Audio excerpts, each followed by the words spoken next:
Ako si Ed, 5 years ng OFW sa Taiwan. Walang buhok.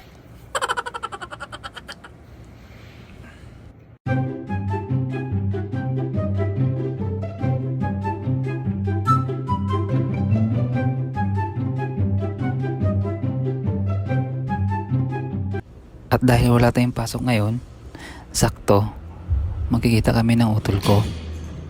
Birthday niya kasi ngayon. Matagal na rin kasi hindi kami nagkita. Dito pala ako nakatira. Malapit lang din sasakayan at mga bilihan. Maganda din pala araw ngayon. Hindi gaanong mahangin. At saka, matataglamig din pala dito. Jacket na naman tayo. Kasi sobrang lamig dito pag winter na. Kaya nilalakad ko lang pala papuntang sakayan. Mukhang lutang pala ako niyan, guys. Panggabi kasi pasok ko, kaya hindi na ako sanay umalis ng araw. Umaan pala akong 7-Eleven. Gawa nang wala na palang load yung YOYO card ko. Ito pala yung gagamitin ko. Dito kasi sa Taiwan, pag may YOYO card ka, mapadali ang buhay mo. Hindi ka napipila, lalo na sa train station. At pwede rin sa bus, gagamitin mo siya.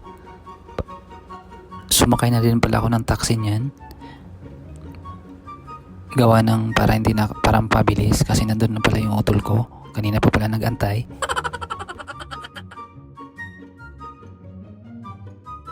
Dito na pala ako sa train station. Balik sasakay pa kasi ng train yung pupuntahan namin. Yung mga dalawang station pa bago makarating doon.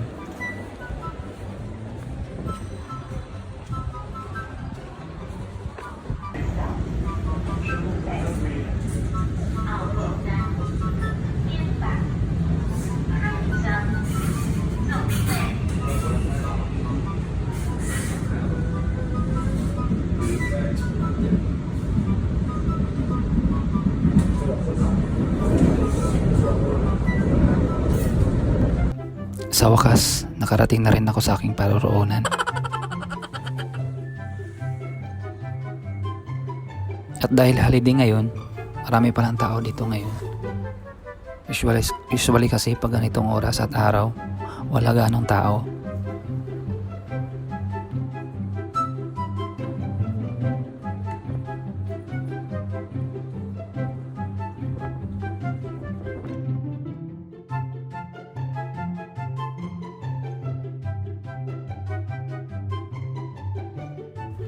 Guys, dito din pala sa Taiwan, may mga shuttle bus din. Kung gusto mong makatipid, magtiyaga kang pumila.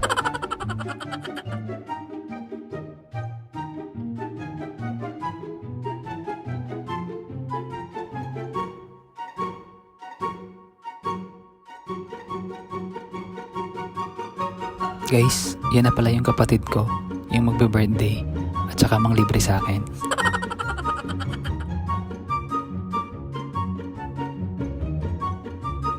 Ito, tamang nood lang sa kanila. Wala kasi akong pambili.